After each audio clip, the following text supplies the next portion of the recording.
Hello, and welcome back again, everybody on the stream and YouTube. We are going to be continuing on tonight with our nostalgic deep dives. We've got a few different shows we're going to check out here. We've been kind of skirting around the Klasky and Kasupo drama and beef that, was really like the downfall for a lot of Nickelodeon cartoons and shows. So we're gonna dive not only into another show, but also more of a deep dive into what exactly happened behind the studio, behind a lot of these Nickelodeon shows, and see what was the deal from there. Let's take a look.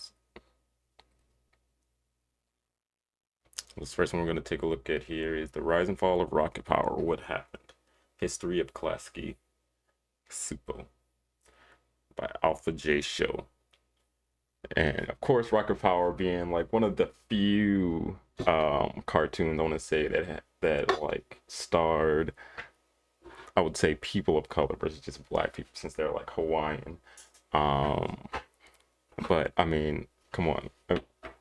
Adventurous young youths who are all about the extreme sports, from skating, from everything, honestly. Rollerblading, skating, skateboarding, surfing, biking. Shit, what was it that there was almost anything that they didn't do back then. And these were like the prime time grunts for like YouTube and everything back in the early days. So they were like recording all the stunts on some like OG Jackass Steve-O shit, like grab the camcorder and just get out there. So this was a action packed, well, I wouldn't say action packed, but I'd say like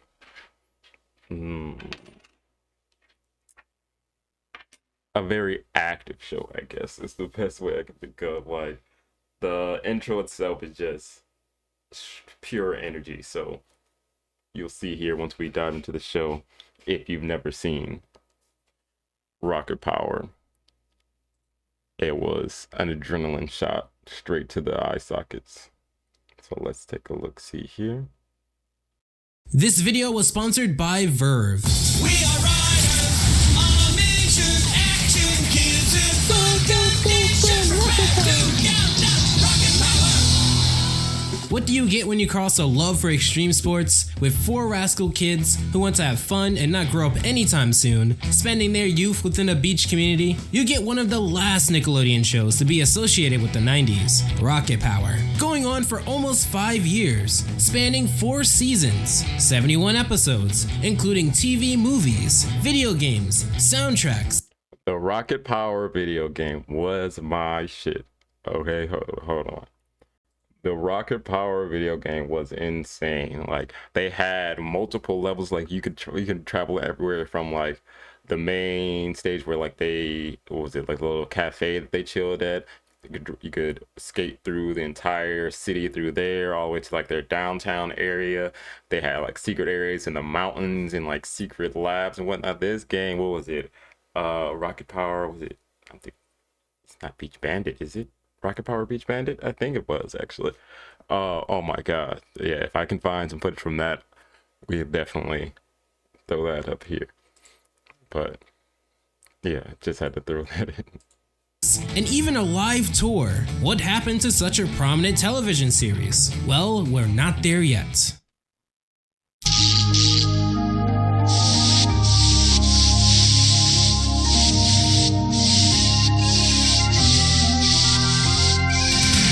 In a spare bedroom of a Hollywood apartment lies the married couple of Arlene Klasky and Gabor Chupo, the brains of a company that would be responsible for some of Nickelodeon's longest and most successful shows. The company initially worked on smaller, less risky projects like logo designs, TV show titles, and feature film trailers. Due to their success providing work for projects such as Eddie Murphy Raw, The Beastie Boys, Motari Academy, and The Tracy Ullman Show, the duo would expand into a new studio, gaining a reputation as one of the most innovating studios in Hollywood.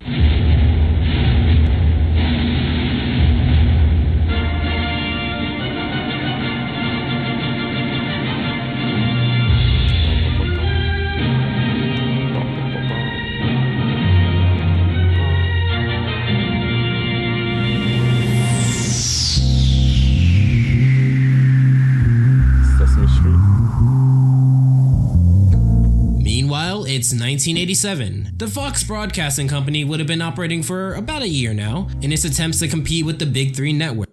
Wow. Fox only has been around since what, 1986 now? I don't know why. Even when I was younger, it seemed like Fox was always been around for like a long time. I mean, that's still a long while, but like you got a lot of these that go back to like the early 1900s.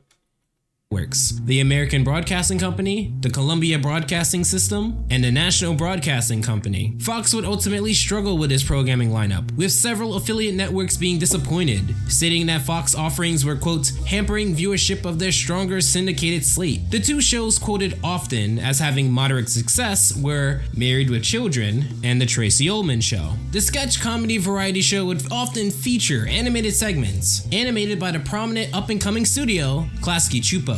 The first two episodes shown animated segments called Dr. N. Godatu. I have a patient coming in just 1 minute, but first I have to show you something. Look, I wore my slippers to the office. What was I thinking of? The shorts followed the life of Dr. Janice N. Godatu, a calm doctor who would talk about her daily life to the camera. It was a very weird show, with a hard-to-pronounce name, pronounced Dr. Janice Godatu. The other collection of shorts airing on The Tracy Ullman Show featured a yellow family and their wacky situations together. What is the mind?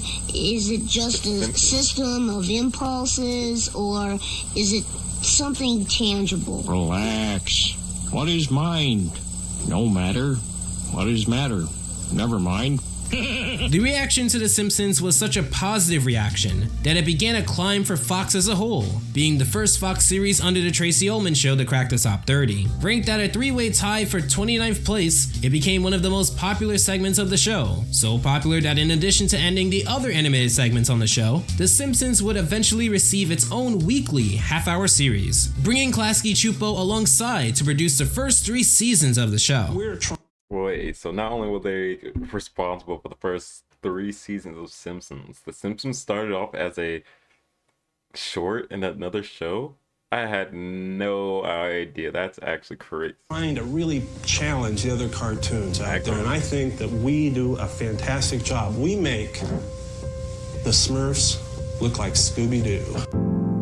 Don't be a cow, but a different animation studio is going to be drawing Bart Simpson next season. The move ends a relationship with Los Angeles-based Klasky Csupo Animation that goes back to The Simpsons' beginnings as a short segment on The Tracy Ullman Show. Gabor Csupo, part owner of Klasky Csupo, said Gracie executives were miffed because he refused to comply with their demands for changes in the studio's operations. They asked me if they could bring in their own producer, and I said no, Csupo said. They wanted to tell me how to run my business, end quote. A source close to the program confirmed that Gracie executives have been unhappy with the producer Csupo assigned to The Simpsons, and said company also hoped to obtain better wages and working conditions for animators at Film Roman. Csupo says he expects to lay off all but 35 of the 110 animators who had worked on The Simpsons. What? Los Angeles Times. Klasky Csupo was relieved of one of their most notable clients on one of the most popular series on television. Luckily, they would come across a network that was also looking to produce animation,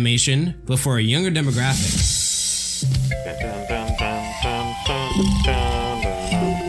Rather than animating the idea of another. Whoa, so they sold the bag on. We'll wait and see if they actually sold the bag. I mean, obviously, since The Simpsons are still running, 50 something years later, they just end. Obviously, the studio is dead in the water now. So Oh god.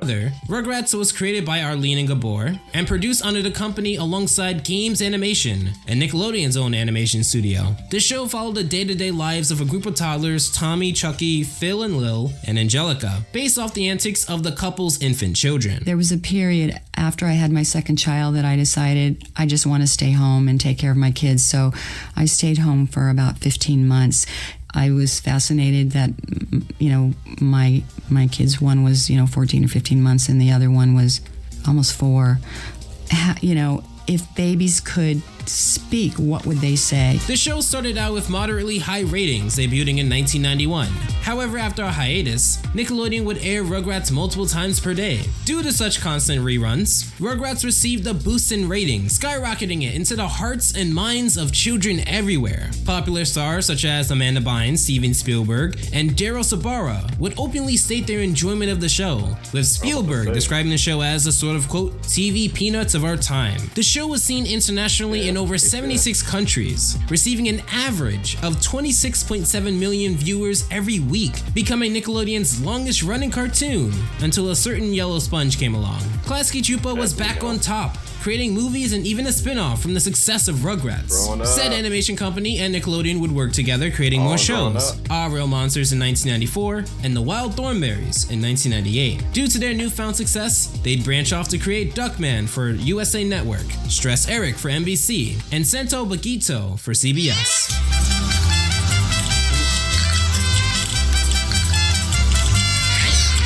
Nickelodeon would enjoy a large amount of success in the animation department, having highly rated animated shows and movies, such as the Rugrats movie in 1998, which was Nickelodeon Movie's highest grossing animated movie until Rango in 2011. Closing out the millennium, Nickelodeon produced 2 animated series in 1999, one about a yellow sponge underwater and his nautical adventures, and one about 4 kids living on a shore who love extreme sports. An old archive post from EMI Online states, quote, Nickelodeon's president of production Kevin Kay will include, quote, Stray Dog, working title, a live-action series produced by Lynch Entertainment, Rocket Beach, an animated series from Nickelodeon and Klasky Csupo, and SpongeBob SquarePants, an animated series from Nicktoons Productions, end quote. So when I had wound up with 2 boys, I just put them in every sport, they were so active. I just needed to put them somewhere where they could kind of work out their willies. And I guess the rollerblading and the skateboarding. And I just thought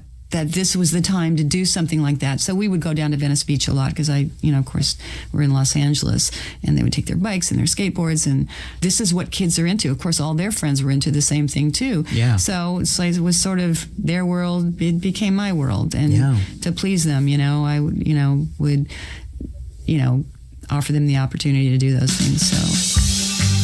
So what's Rocket Power exactly? TV.com describes the show as, quote, 4 friends who are addicted to action and extreme sports. Otto Rocket, his sister Reggie, and their pals, Twister and Sam, excel at just about every aggressive sport you can imagine. Their hometown of Ocean Shores, California, is the ultimate place for a game of hockey, skating the halfpipe, or rollerblading on a sidewalk, end quote. There isn't much that can be found online on the show's production, which has led to rumors of the show being more of an executive creation, rather than one from a more free and artistic origin. In fact, of the shows created by Klasky Csupo, this one often is described very briefly, even on their own website, simply summarized in a sentence. However, as Sizzly Bacon puts it on the haiku section of Rocket Power's TV Tropes page, extreme sports kids in Ocean Shores, California. What else can be said? A lot. I began my binge actually on Verve when I noticed that Nickelodeon was offering 90s cartoons for viewing. I rise and able to off Care Delight of your 30-day cream sheet. It's given to new calls Twister a squid, which is supposed to represent his role within the group. It's given to new writers who exhibit an unpredictable and unsteady writing style on account of them being new to the sport. You'll notice early on that the slang usage in the show is pretty high, and many terms are not in common use anymore. Oh yeah, really? Yes, this is Sam.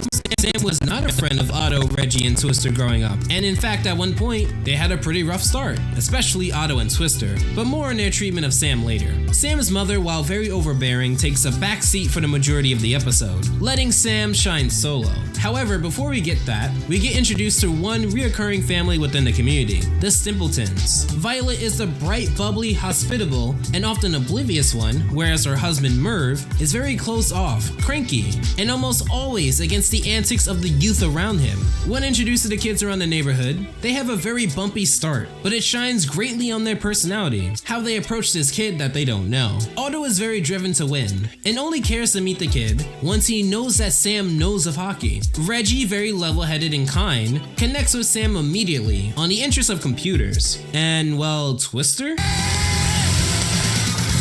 Bad people are gone now. You can go back to being a lame-o. Yo, Squid, lighten up. Yeah, you are new ones. He doesn't really approve much of Sam and often teases him right in front of Otto and Reggie. Now this is interesting to me because Twister has an older brother, Lars, whom often bullies him, so you can somewhat see why his personality would be this way. I stink, okay? Sam, wait! Twister comes around, Guess don't it's worry. back to just the three of us. A lot of good that does us. You squid. Despite his friends repeatedly telling him to quit being harsh towards Sam, he'd keep this mentality, going into further episodes. However, the perception of Sam being no good for hockey would soon change once they realize how much of a great goalie he is, with Twister being the only one to not approve of this. The show also creates a sporty atmosphere pretty heavily, showing that the episode will not go on too long without showing or referencing a sport. Getting towards the big game, despite winning on Lars, Twister's older brother, and his team of older kids, they'd lose the puck temporarily before Sam, due to his short experience with Merv Snimpleton earlier, knows how to retrieve the puck from said mailbox. Despite Otto and Reggie being happy about this, Twister would only turn his attitude on Sam around upon hearing the news. Think we got ourselves a new squid. What? Oh yeah! Now Sam's a squid! And look at that. Sam becomes the new squid, Of leading course. Twister to feel much better about him. This leads me to assume the reason Twister was so upset at Sam was because he feared that Sam, the new kid, would surpass him and never have to deal with being the squid. And now that he is, Twister can get into the banter that Otto and Reggie generally have the advantage on, and he does take advantage of that quite quickly. This leads into the start of their friendship, and the start of many adventures. So let's see what ends up happening when we talk about The Rise.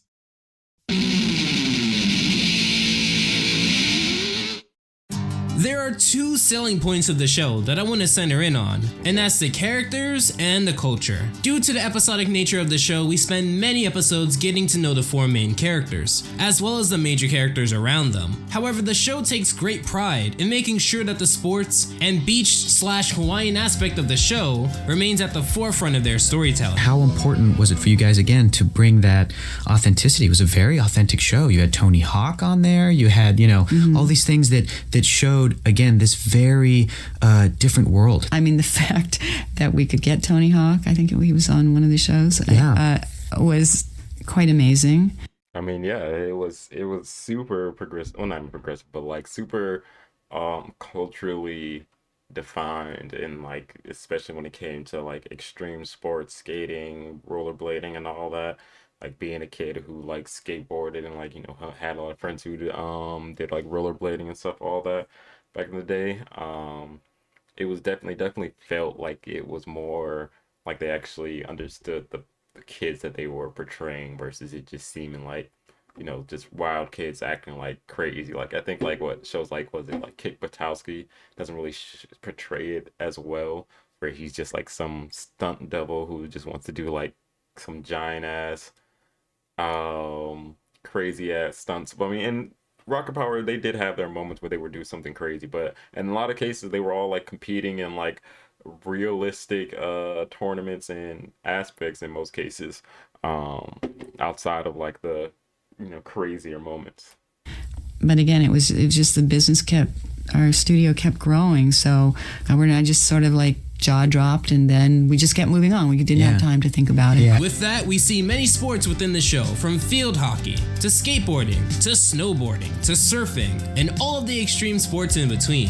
However, in the midst of that lies a Hawaiian/Pacific leaning that you see often with characters such as Tito, who brings his wisdom and love of sharing Hawaiian folklore and phrases. To understand why people love Rocket Power, the characters and their culture is a great start. Let's start with the leader, Otto.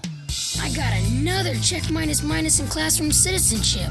Are you kidding me? Dad's been all over you about your grades. TV.com describes Otto as, quote, the leader of the group. As they say in the episode All About Sam, he's a total action guy. He can be selfish and overly competitive at times, and even more unreliable, but he tries to be a good friend, and more often than not, he does a pretty good job at it. He's also rad on wheels, waves and powder, and he plays a mean game of hockey, end quote. He serves as the leader of the group, for better or for worse. It can get as bad as episodes like Night Prowlers, where said rivalry with Lars gets to a point where they have to sneak out at night just to challenge him. Even though his friends would love to support him, a hockey game at midnight that only Otto really seems to care about seems like a little bit of a stretch, especially after his treatment of Reggie in the match. Yeah, well, you guys play like girls.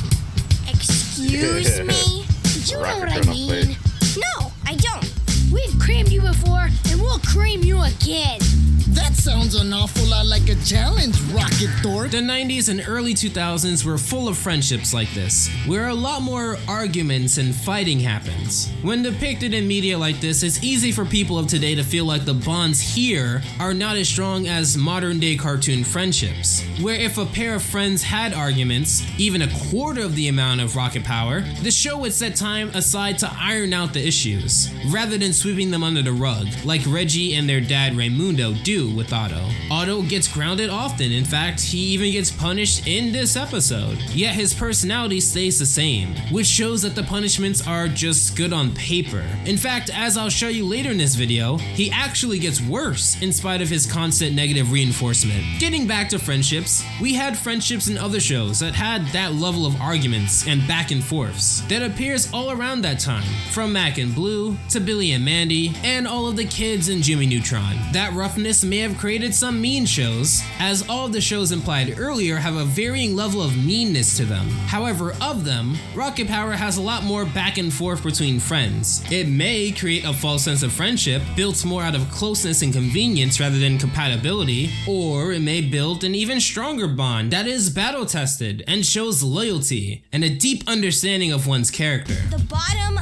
line is, bro, you have a nasty little habit of speaking up for everyone. This is true, as not only does he convince the gang to sneak out during the night in Night Prowlers, he'd convince Sam to skip school during Snow Day, and he'd convince Twister to blow off school to practice skateboarding in Mr. B is in the House. I feel like the absolute worst offender of Otto's behavior has to be in the episode D is for Dad. In this episode, we had Otto getting a D in citizenship, which means that his father wouldn't let him go on the big family trip coming up. However, rather than listening to Reggie when she says, "Tell Dad and the weekend is ruined," and even when Reggie would later restate that she wants Otto to not say a word until after the trip, it's simple.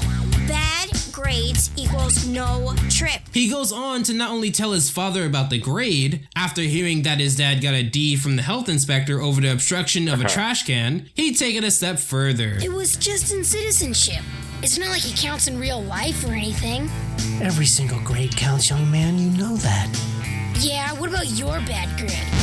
That was a mistake. This part confuses me incredibly because it doesn't make any sense for Otto to do this, other than that the story needs it. He doesn't have that many episodes where he flat out comes clean. He has episodes like Night Prowler, Snow Day, Rad Rover Come Over, where he actually goes out of his way to not tell his dad anything, and come clean only when it's being of Hispanic origin. He lives within the neighborhood, alongside his older brother Lars, who generally serves as a main antagonist towards him, or Otto, or the whole gang. TV.com describes Twister as, quote, Otto's best bro. He's totally rad with his video camera, which he uses to tape all of the extreme stunts that he, Otto, and Reggie do. He's a little bit slow on the uptake, but in a totally sweet, well, the girls on the site think that, and comical way. You may have picked up on a few traits of his, being the slowest in the pack, being pretty mean, and, well, his love of recording. For example, you have the sister episode to the first episode we talked about, Down the Drain. In that episode, the gang foolishly assigns Twister to the task of placing the pool drain in a place where all the water can drain out nicely, and he doesn't take into account why his placement is a bad idea, leading to the Rocket home's basement flooding. You turned our basement into an aquarium! Stop yelling at me! It's the squid's fault!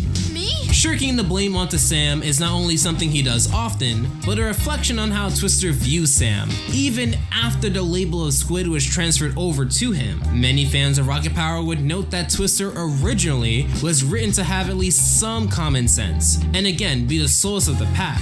However, in later episodes, like if there was some kind of super rad dog contest thing we could put him in. You mean like if we entered him in the Ocean Shores Extreme Dog Competition?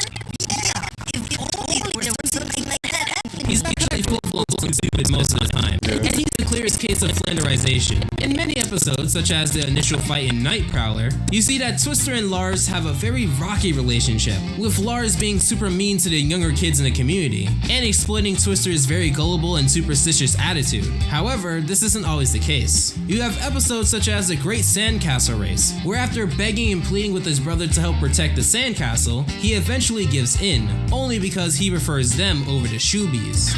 What's a shoobie? You're. Speaking of Shoobies, basically from what I gathered, Shoobies are non-locals who flock and take up much of the space of the boardwalk and beach, generally classified as wearing shoes most of the time. However, a greater example of the relationship they have is in Escape from Lars Mountain, where Twister decided to get revenge on his brother for pranking him for the umpteenth time by staging his own death. You're my little brother.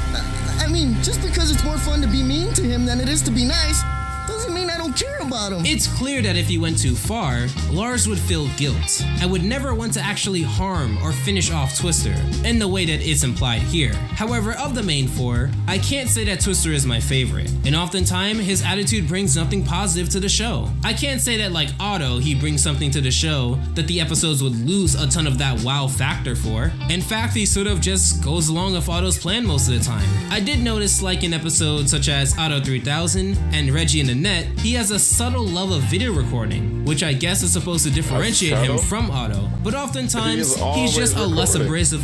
Low as it gets. Even lower. Well, since this is a typical 90s Nickelodeon relationship, they won't dive into this much, rather opting to sweep this under the rug, along with the many other examples, and keep the toxic nature of their friendship in the air. So whether it's tagging along with his friends, getting in trouble with his brother, being a poor man's comic relief, or messing with Sam, Twister provides his level of engagement within the group. It represents a part of what makes Rocket Power. Where is your bathing cap, young lady? Here. Free bathing caps. Reggie is the girl of the group, and I would have more to say if there was more to offer. This comes with all the traits that girls in media usually get around this time when surrounded by their guy friends. They're usually the responsible one, and when you also tag the fact that Reggie is Otto's older sister, she often nags him to do the right thing. She also has more interest than Otto, because responsible girl, and TV.com describes Reggie as Otto's older sister by 2 years. She's awesome at sports, and at times she can be as competitive as her younger brother. She can be a little bossy sometimes, but she really doesn't mean to be. She is mostly the one who keeps Otto down to earth when he gets a little bit too self-centered, and there are times where she acts as his conscience. So there's a lot more to this action-loving girl athlete than what she can do with a skateboard, a surfboard, a hockey stick, and a laptop. Getting back to Down the Drain, rather than looking at it as an example of the frequent bad judgment calls that come, let's look at the premise of the episode. It revolves around the simpletons giving Reggie, and by extension Otto, Twister, and Sam, the responsibility of taking care of the house, while Merv gets anger management treatment. Obviously, Otto and Twister just want to use the pool. However, Reggie keeps a firm grasp on those two specifically, because while she isn't a mood killer, her tolerance for letting things get out of control is extremely lower than Otto's. Otto, probably only rivaled by Sam's cautious and anxious nature. So knowing that Reggie is more responsible than Otto, you can see why they butt heads a lot. And Reggie gets treated poorly sometimes. In the episode Reggie and Annette, Reggie has to prepare for volleyball tryouts tomorrow. And feeling as less than 24 hours is not enough time to prepare for volleyball, she turns to her friends, asking them to help her out on something that's important to her. This is my chance to play on the same team as Sherry and Trish. So it's important to me. And I can't believe you guys, after all the times I helped you out. Name one time. Although she'd end up subtly getting them back with her rough playstyle, it does act as a secret dose of medicine, treated specifically to Otto, who is well known to be a puck or ball hog. This is actually one of my favorite episodes involving Reggie, as she shows that while she enjoys spending time with her crew, she has outside interests that they may not share. Okay, so they're all positive. I don't understand. You sound like you were hating in the beginning. And wants to pursue them anyway. She'd also show this worry for her public reputation in episodes such as Happy Loud to You Wow. She's also incredibly loyal to her family and their business. When Otto went and got a new board in Otto 3000, Reggie would consistently show a harsh disapproval of her brother's actions. In fact, Raymundo, who practically runs the business, was less harsh on Otto, for his disloyalty anyway. However, this shows you how much Reggie loves her family, and it's a subtle touch. Being the girl, you know they have to play around with her perception a lot, seeing as though she is, or is very close to being a tomboy, and you know that girly girls would never approve of this behavior. So that whole lovely dynamic is covered in Ice Queens, where Reggie is consistently being ragged on by Twister's cousin, Cleo. Ice hockey? You actually like chasing a little piece of rubber around with a stick?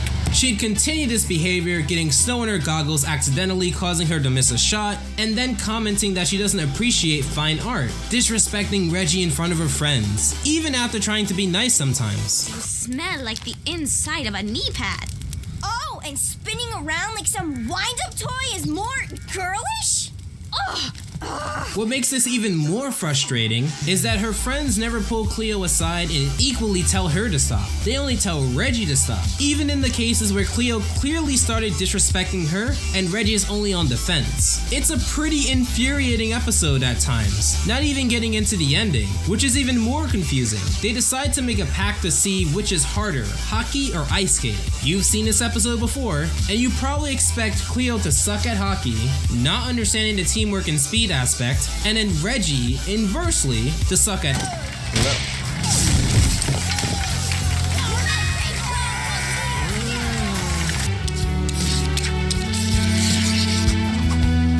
that's exactly.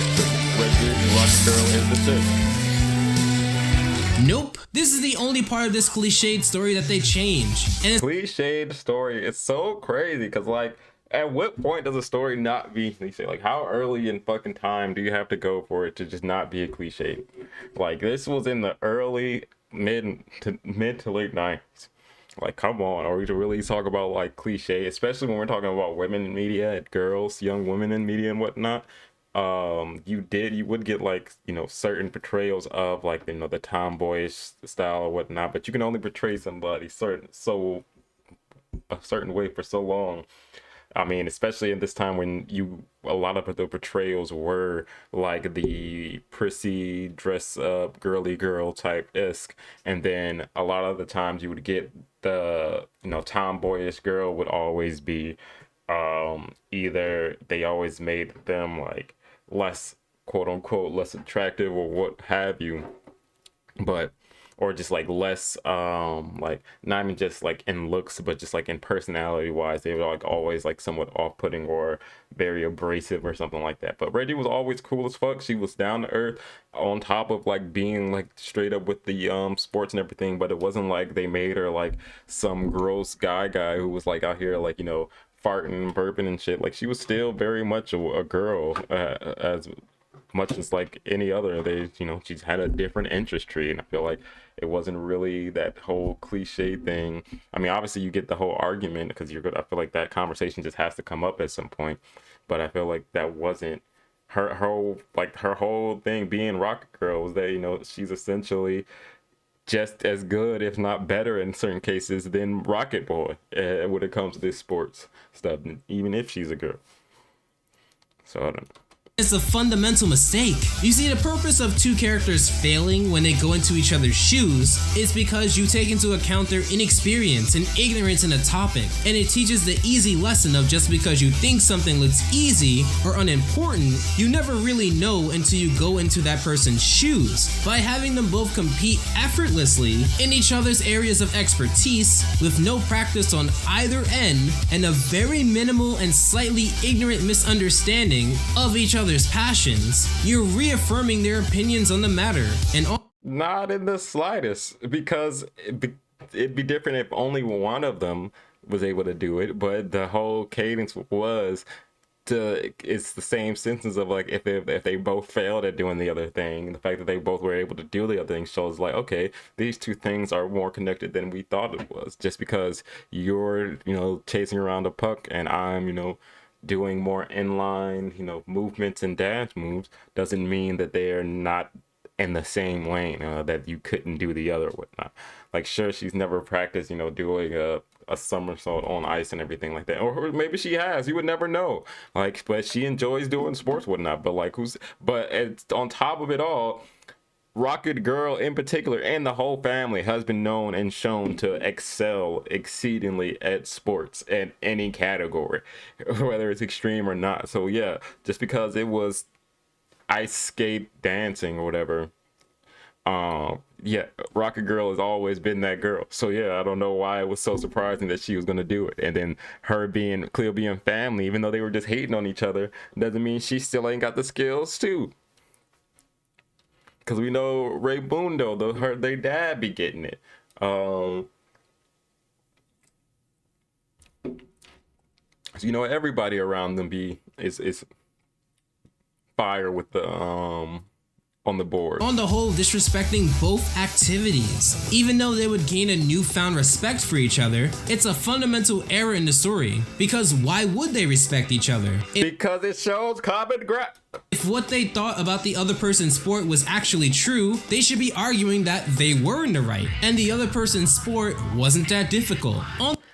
But that's the thing. If they both can do it, that would either mean they would both have to admit that they would both either have to decide that, oh, maybe my sport isn't that difficult, or come to the equal understanding that, maybe these are on the same side, since we both are able to do what we thought the other wouldn't be able to do in our own sport. That gains respect. Like, come on, it's like, oh shit, okay, you actually did that shit, okay, maybe this ain't off, this it's all not just like, oh yeah, see, I told you that shit was easy, and then the other person goes, I told you that shit was easy. It's like, oh shit, damn, okay, yeah, we out here, we lit. Why would they take it as, see, I told you, well, you did it, but still, or whatever, like, what? That still, like, ignores the whole point of proving that they could do it. On the whole, Reggie is the girl. Whether that means being responsible, being the mature one, being the nagging one, she's the most balanced of the characters, with outside interests and a broader array of motivations. She's also the oldest, so she's supposed to be the more mature one. She's supposed to be a little less abrasive when she's the older sister. I feel like it'd be different if she was like the younger sister and, like, you know, trying to lead the crowd or whatnot, but she is literally the eldest out of all of them. If anything, because Reggie, because everybody else is almost like, Otto is Rocket's friend. It's Rocket Boy's friend. So those are the two best friends who are at the same age. Okay. It was just them three. So essentially them best, all three friends, but Otto is Rocket Boy's best friend. So until Squid comes along, there was no like intersection of between the two aside from them just being. So the fact of the matter is, she sees them as younger brothers in the sense of it all. Because once Squid comes up, he's still the same age. It seems to be the same age as Otto and Rocket Boy, but he's just well mature because he's more intellectual in that sense, and because he's also more anxiety ridden, he's more against of doing just the wild things that they're for. But he does go out on a limb and do these things with his new friends. But again, she is the eldest out of this group of wild people, and she still be out here wilding as well. We can't just act like and disagree, like she just doesn't go along with a lot of the plans that they have, even if she'll nag here and there. But she's not nagging just because she's a girl. That feels more sexist than anything, when she has all these other she's an older sister. She's the oldest out of the group and everything as well. So yeah, why would she not have the more of a better head on her shoulders? Get out and make some new friends. And then it's still also shown that that's not the only one, seeing as when Squid shows up, he acts the same as her. He is usually the voice of reason of saying like, oh, maybe this isn't a good idea, yada, yada, yada. Or that seems extra wild and unsafe. Like, he is always with it as well. So like, what? Tell him about your good grades. But I was gonna spend the next 11 years in front of the TV. Sam, current Squid and newest member of the group, hails from Kansas. TV.com describes Sam as, quote, probably the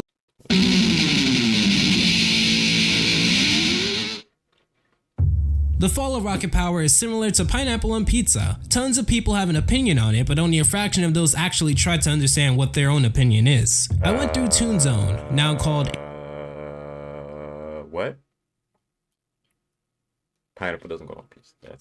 That's all. That's where that argument ends and starts. So there's no further need to go into it.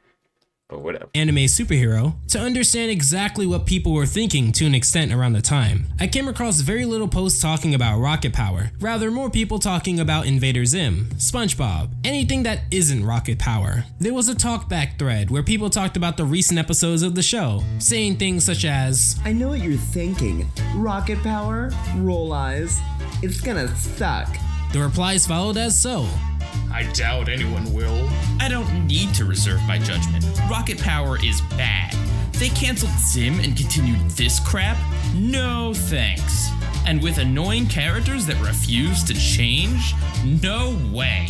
Thankfully, I do not watch Nickelodeon as much anymore. Okay, the discourse for Invader Zim being canceled is understandable. And the whole characters not changing, also understandable, because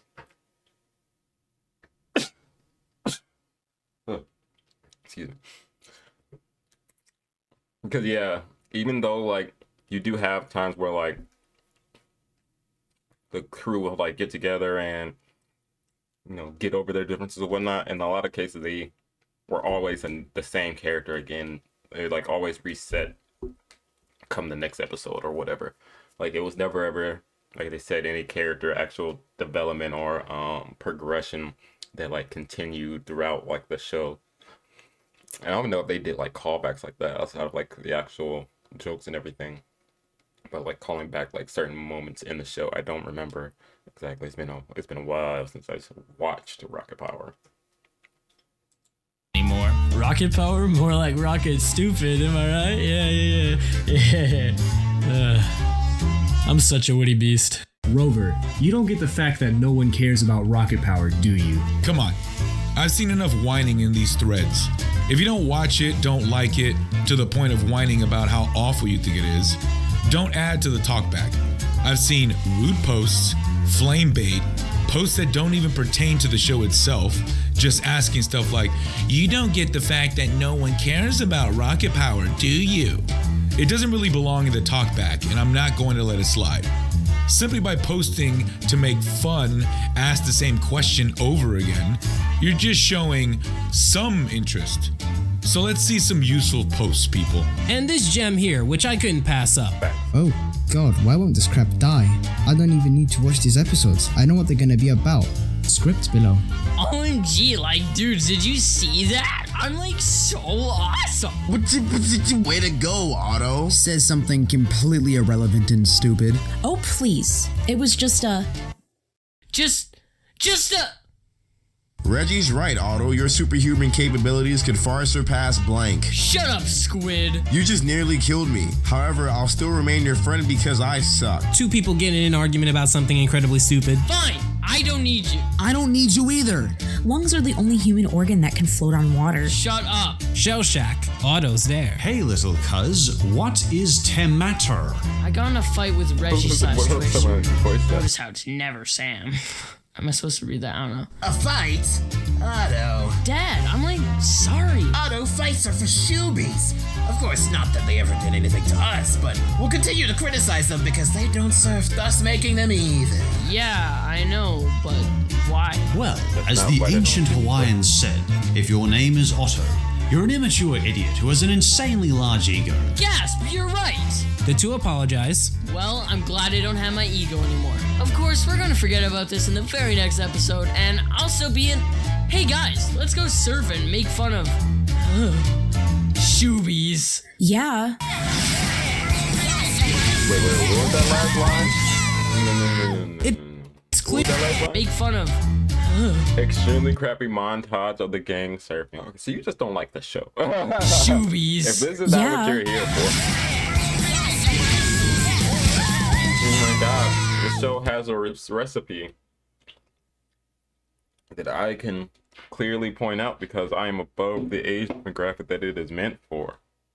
Shocking. It's clear to say that Rocket Power wasn't exactly a critically acclaimed show. However, while Toon Zone users in general hold a very negative viewpoint of the show, I go to places like IMDb, and there's positive reviews all around. I can't say the show was hated by most kids when it aired, because there are people who connected with it. However, there was a much larger hatedom for this show compared to its peers. Another factor that contributed to its downfall was the fact that it struggled to break through just being a cartoon. When you look at SpongeBob and Rugrats, that really broke through for Nickelodeon, gaining theatrical releases and generally just being popular for the mainstream. Rocket Power simply could not do so. Remember that tour they did that I mentioned? I dug up an old Angel Fire website that read as so: Ocean Shores is celebrating its first annual Madtown Extreme Games, and the two best teams in town are going head to head in an extreme extravaganza. Otto, Reggie, Twister, and Sam are the Shore Shack Sharks, and they're squaring off against Lars's gang, the Raging Riptides. The losers have to clear out of Madtown Park and find someplace else to skate. Harsh. Who will win the battle for Madtown Park? I don't know much about the event, but I am sure it exists. It had different events within it. Since there's a lack of coverage for the event, it's hard to confirm the success of the event. When it comes to the fall, it's hard for me to not talk about the potential issues someone may have outside of the sporty nature or the character's likability. The general aesthetic of the show is different than the shows around it, which isn't inherently a bad thing. Uniqueness and individuality is something to admire within a show. However, just because a show is different doesn't mean that that difference is good. Aesthetically, it focuses on these rough-looking character styles, unique camera angles that may rival some of Invader Zim, and this in-your-face graphic that emphasizes a certain word or phrase, while fast-paced video assets bounce around, and while said text has its own effects. It's safe to assume that the show went for something that was cool by trying to emulate what the staff thought was cool. Let's take the theme song for example. The song has about 3 musical parts to it: the guitar riff that plays a few times, the vocals, and this other guitar riff, which serves as the music that accompanies the episode title cards.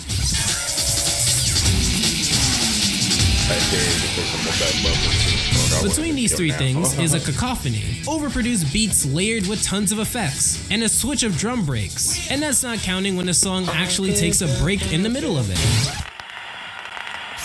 Between the overproduced audio and the overproduced video, it emulates the grandiose way computer effects really wanted to take advantage of the over-your-top, in-your-face graphics. And when you look at shows around the piano, it has a simple but great melody that you remember. SpongeBob, it's very simple, it's very focused. That doesn't make it better than okay. I don't care about what you're saying. You're just talking. What? The theme song has nothing to do with why it failed. Are you kidding me? That is one of the best theme songs Nickelodeon had. A lot of those other theme songs were boring. Nah, I ain't go cap. I ain't give no shade to Hey Arnold and Cat Dog. But they're good theme songs, but they're not some of the best. Alright, what else are you talking about here?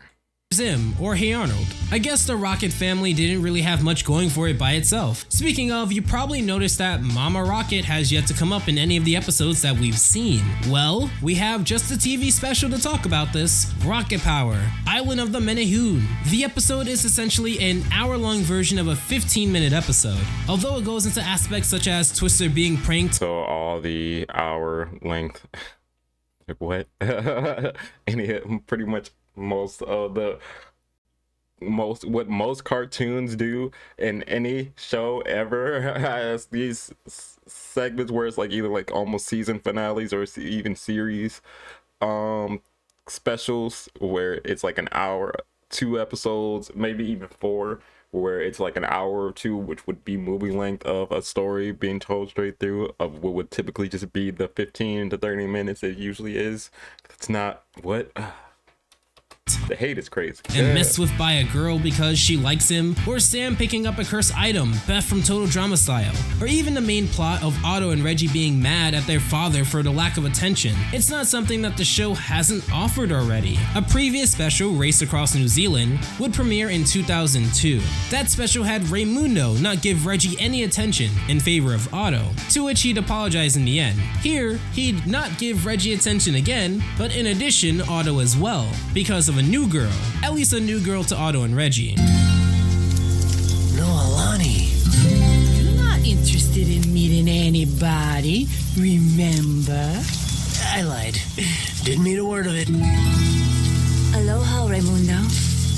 Welcome back. So Raimundo and Noelani know each other before Otto and Reggie were born. We end up seeing a flashback confirming this, where a random guy pranks Raimundo and Tito for sleeping on the beach. That girl next to Noelani is Danielle Rocket. Her death is unexplained during the show. She could have been killed while surfing, or an illness, or as some theorize, a poodle, which explains Raimundo's irrational fear towards them. However, I have a theory, an alpha theory, as to what happened to Danielle, and I have some reasons to back it up. We'll see a horrible memory of Noelani and a blonde surfer struggle to surf on such violent waves, which only Noelani would survive. Also throughout the special, Raimundo ends up being irrationally afraid of Otto and Reggie going out towards the waves, and rather opting to spend time together doing something safer, alongside Noelani. I think that blonde surfer was actually supposed to be Danielle, and that this is an animation error. It wouldn't be the first time Klasky Chupo would make a grand error, and with it being her and not this random surfer, the story actually makes a lot more sense. You see, we see Danielle Rocket in an earlier memory, so it makes sense to see her in a later memory, which explains her death. Noelani and Danielle were close, which is why Raimundo and Noelani are close. It also explains why the guy who lets his kids do a lot of dangerous stuff would start to flip his opinion on said sports really quickly in this TV special.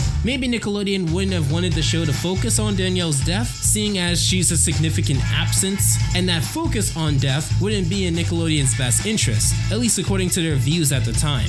So it was easier to say a random surfer than to imply that a main character's mom's death is somewhere in the ballpark here. However, if you were to swap characters, it makes too much sense for my mind not to be changed. The only important part of this episode lore-wise to keep in mind is that Raimundo and Noelani would really talk about getting married, to Reggie and Otto's disapproval, especially because Raimundo keeps ditching them to hang out with her, a woman they don't know. When they all do hang out together, they're usually doing a safer and more boring activity. Things would heat up when Otto nearly dies from being underwater too long. Noelani warned you about that. Why didn't you listen to her? Oh, I didn't know I was supposed to take orders from her now. Besides, she probably thinks brushing your teeth is dangerous. Normally, I would describe this as another mean comment from Otto, but he's justified in feeling this way. This time. He has no connection to this woman, and he already doesn't like her, and it's actually a great character, and I don't really have a list of bad episodes that he played a major role in, as far as why it's bad. His ancient Hawaiian wisdom and laid-back nature really made him out to be a well-rounded and unique character on his own. Time that the first 3 seasons of SpongeBob already aired. I don't need to go through these seasons to find. Okay. Ancient Hawaiian spirits got eyes everywhere. I do get that Rocket Power is a cool extreme show and showing emotions of love. It's only reserved for apologies throughout the show for the most part, but when other shows around you are pulling the emotion card well, it makes me think, yes, SpongeBob was a happy show, but that doesn't mean that it's happy all the time. This finale came out in 2004, around the same time that the first 3 seasons of SpongeBob already aired. I don't need to go through these seasons to find when SpongeBob SpongeBob was sad, or when SpongeBob was mad, or when SpongeBob was inspired, or when SpongeBob was determined. Rocket Power has these emotions, but only in one form. They are only mad when they fight. They are sad and then they apologize immediately after. This is a show for kids, but I couldn't imagine wanting to see the same episode over and over, just iterated, unless I really like the concept of the show. So yes, as I said before, Otto and Reggie have to be assistants for the wedding, under their father's love-struck orders. This means that they have to suffer a lot for the majority of the episode. Otto takes it especially rough, crying into his bed. Noel Lonnie, what day should we have the wedding? I don't know, Ray. Maybe we can have it Saturday. So Otto, who the down. I'm gonna win. I can feel. Second, that the way that this finale ends is the way that it should. Yes, Otto gives up the competition. Yes, Otto saves the wedding, and they wed, but at least Raymundo and the others are happy, in a sense. They take one last picture before implying that there is more memories to come, and the Rocket family and friends, and that's how Rocket Power ends.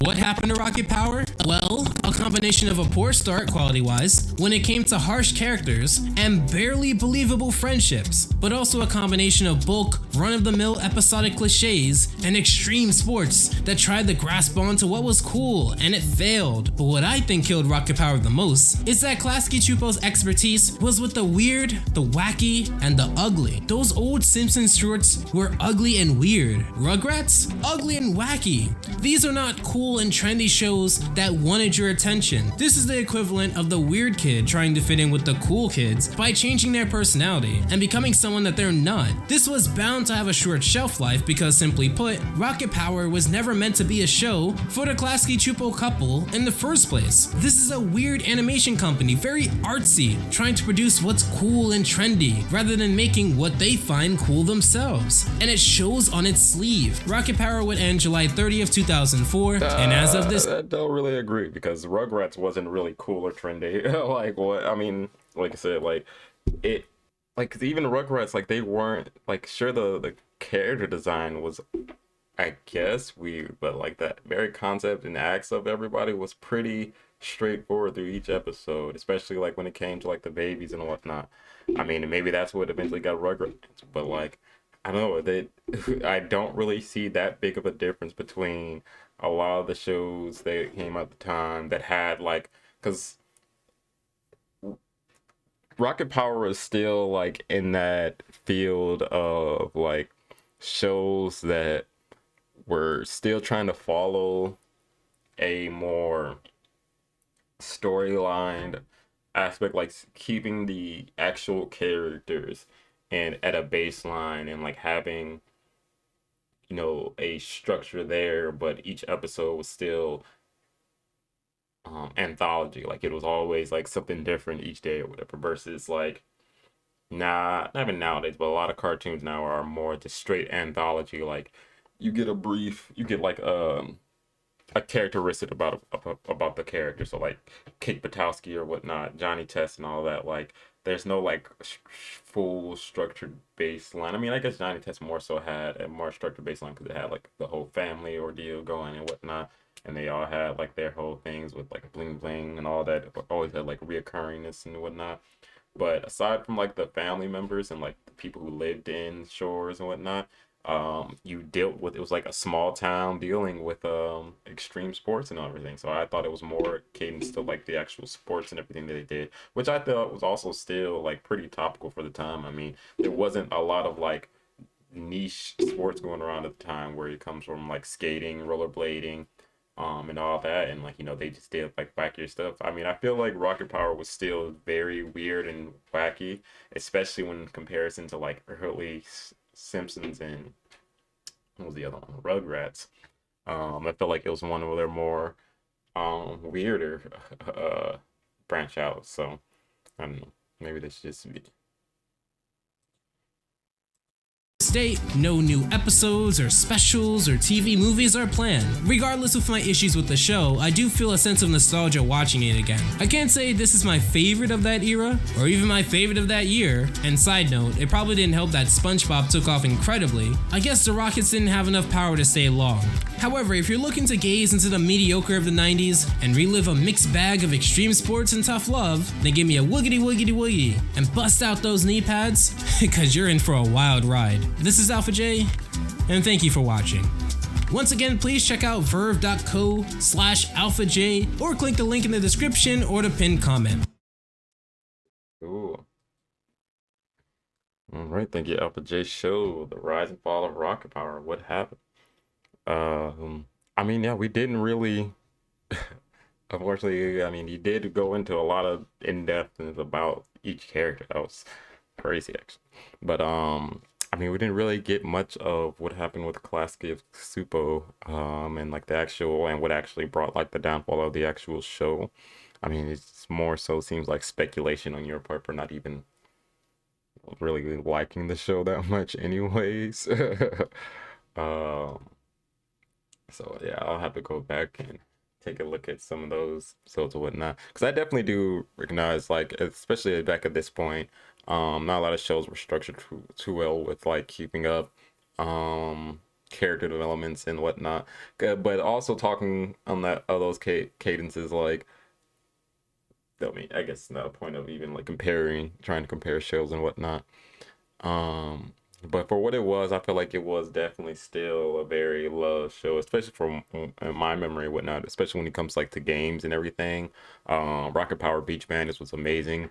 And then as far as like just the actual portrayal of like characters and family relations, whatnot, the whole like, yeah, some of the characters I feel like wouldn't have grown past it. So like I feel like even though you have like the moments with, like, for instance, with Lars and oh my gosh, and Twister, they have their like moments where like they have some growth, but I mean they're still gonna be brothers at the end of the day. He's still gonna be his younger brother. Like, that relationship never really changes outside of that. I mean, sure, he might, you know, act different, but like in most cases, like, he was still gonna be on his ass, because that's just how type of person Lars is. Same with like Otto and all them. Like, it's I don't know, I feel like a lot of people put too much credence on like newer age storytelling and culture, and like, and you know, comparing storytelling of other shows to older things, especially where like they feel like you have to have like a full character arc and everything that's like super compelling, and the character can never regress or do bad ever again after learning the lesson a few times or whatever. I mean, I get like a character never changing and just getting tired of like the stagnation or of it or whatnot. But especially back in, I mean, it was 3 seasons. You didn't really have like a lot of time to, I feel like, get real tired of the characters or whatnot. Especially at this point back then, like it was always a flavor of the week type thing. Like, it was never like the show was always building up to something different. They were always going to be competitive, extreme sports players or whatnot. So like that mindset of like, oh, I'm the best, or I'm the shit, or I can do this, that, and the third, and then like somebody there downplaying your trails in that sense, and you know, in those sports or whatnot, shows off like certain cadences. Now I do have to see if I have to watch a few episodes to peek the recipe, because it definitely does remind me of a couple of episodes, but at the same time I feel like it's just a couple of ones that I fully remember. But then, like I said, when I think of like the Beach Bandits and everything, they had way more compelling storylines. They had like storylines about saving their skate park and everything. Like they had a lot of, I feel like you focused a lot on like the negative aspects that you felt or saw, but they didn't really cadence like the actual full contrast of the show. Because you had like who was it? I don't know, I might have skipped over it, but who was it? Eddie from the Dark Dimension. Like, you had a lot of weird and wacky characters that appeared in the show that were always like outside of like the Squid and Twisters and all that. But as well, like, with just like to go into depth with like his talk about Twister and Squid's relationship, and like, yeah, no, that's like real life when it comes to like kids, and like not even just like competitive kids, but just like in a friend group, there's always like, you know, the person that's newest to the friend group. You just moved to a new town and you're like, you know, you're the underdog or whatnot in that sense. Like, and so like with his whole attitude with Twister, with Squid at first, him being like the new kid and him feeling like, oh bro, I get all shit all the time, and you're the new kid, you get to just, now you're right above me already. I got to deal with you dealing with it, and I haven't known you for years. But you got to build up that status. And so that's why he like switched up when he found out, like, oh wait, no, we got a new squid. I could get on the squid now. Like there is like a sort of hierarchy when it comes to like certain friendships like that, especially when it comes to like the more outdoorsy, adventurous type. And not to say like everybody had this like same come up with that, but it's definitely, I feel like, relatable to the people that relate to it. Well, obviously that's just an obviously, but still, however, there was a lot of people that related to it outside of the the typical online despair that happens with shows and such. So had that be, but all right, we're gonna move right along there. Let's see if this actually, hopefully this is